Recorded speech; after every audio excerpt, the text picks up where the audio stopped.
High guys welcome back to my mini blog. अनि आज चाहिँ म भानुचोक जाँदैछु। भानुचोक चाहिँ किन गएको भने आज माथि पहाडदेखि मलाई सामान पठाइदिँदै हुनुहुन्छ अरे, सो त्यही रिसिभ गर्नको लागि म भानुचोक आएको हुँ। झन्डै आधी घन्टा जस्तो वेट गरेपछि हाम्रो बस आउँछ। अनि त्यसपछि म चाहिँ सफारी चढेर भित्र लानु पनि मलाई चाहिँ गाह्रो भइरहेको थियो। जाँठा गरौँ चाहिँ के हो बित्तिकै दुध तताउन थाल्छु, अघि थापिरहेको थियो, सो तताउने भएको थिएन। गाउँबाट पठाएको सामान अनबक्सिङ गर्नु पर्यो भनेर भिडियो बनाउनु पर्यो भनेर त्यो सेल्फी सिट निकालेको त दुई टुक्रा भइदिरहेको।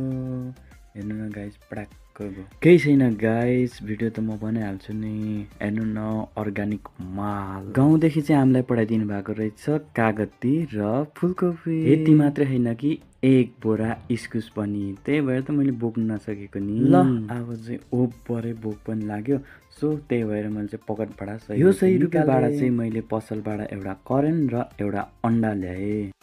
मलाई चाहिँ आफूले बनाएको चिजहरू चाहिँ बब्बाले लाग्छ। यस्तो कुरा चाहिँ सबैजनालाई लाग्छ होला है, मैले पकाएको मिठो हुन्छ, मेरो बेस्ट। ल गफ गर्दै मेरो करेन्ट पनि रेडी भयो। अनि यसमा चाहिँ मैले हालेँ लेमन हालेर मोल्नु पर्ने हुन्छ। अब चाहिँ हेर्दै खाउँ लाग्ने करेन्ट विथ अन्डा मेरो रेडी। अब चाहिँ चेक गर्नुपर्ने हुन्छ कस्तो भने हाम्रो एक बाइट खाइहेरेको त बब्बाल मिठो भएछ। भिडियो अन्तिमसम्म हेरिदिनु भएकोमा धेरै धन्यवाद। फेरि भेट होला नेक्स्ट भिडियोमा, बाई बाई। अनि यस्तै भिडियो हेर्नुको लागि हाम्रो युट्युब च्यानललाई सब्सक्राइब गर्नुहोला। धन्यवाद।